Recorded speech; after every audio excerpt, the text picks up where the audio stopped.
ایران امریکہ جنگ جو 35 دن جاری رہی اور جس کے لیے دعویٰ صدر ٹرمپ نے کیا تھا کہ کل رات ایک ہم تہذیب ختم کرنے جا رہے ہیں، اور رجیم چینج اور جو دعوے انہوں نے کیے،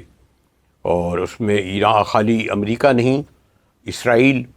دونوں نے بمباری کی۔ جواب میں جو کچھ ایران نے کیا وہ آپ کو علم ہے کہ خلیجی ممالک کو ٹارگٹ کیا، ان کی 44 اڈوں کو کیا۔ بہرحال پاکستان کا کہا جاتا ہے کہ انہوں نے ایک ثالثی کا کردار ادا کرتے ہوئے اس جنگ کو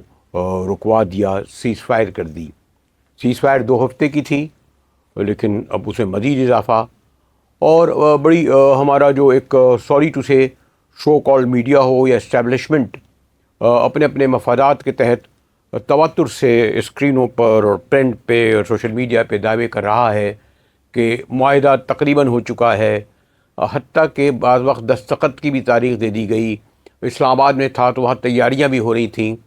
لیکن سیاست کے اور انٹرنیشنل ریلیشن کے ایک طالب علم اور جو عوامل اور جو محرکات اور جو ڈیولپمنٹ ہو رہے تھے اس کو فالو جب کر رہا تھا، تو میں کہہ سکتا ہوں اب پورے یقین سے کہ ایران امریکہ کے درمیان کوئی معاہدہ ہونے نہیں جا رہا، کیونکہ ٹرمپ جو 2 ایشوز ہیں،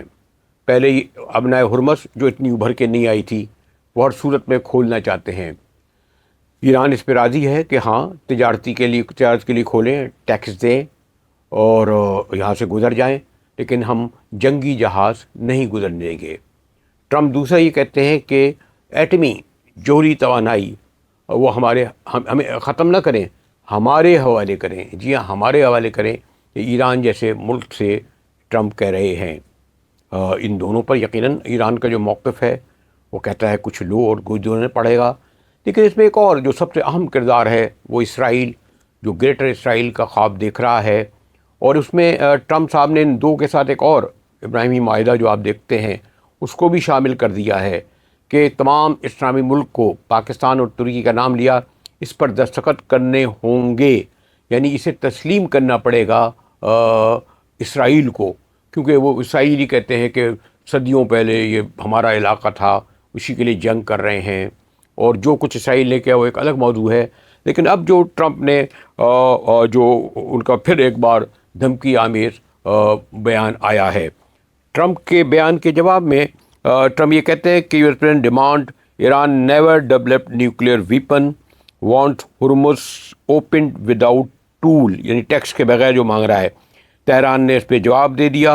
اور ان کا وہ اپنی زبان درست کرے۔ ساتھ ہی تہران نے اب ایک اور مطالبہ جو پہلے بھی تھا، اور وہ یہ کہتے ہیں کہ جو آپ کو یاد ہوگا کہ 79 میں جب آیت اللہ خمینی آئے تھے تو امریکہ نے ایران کے تمام اثاثے منجمد کر لیے تھے، جن کی مالیت کوئی 129 ارب ڈالر تھی۔ ایون یہ کہ جاپان جیسا ملک، اس نے بھی 23 ارب ڈالر منجمد کیے، 9 ارب ڈالر غالباً قطر نے کیے۔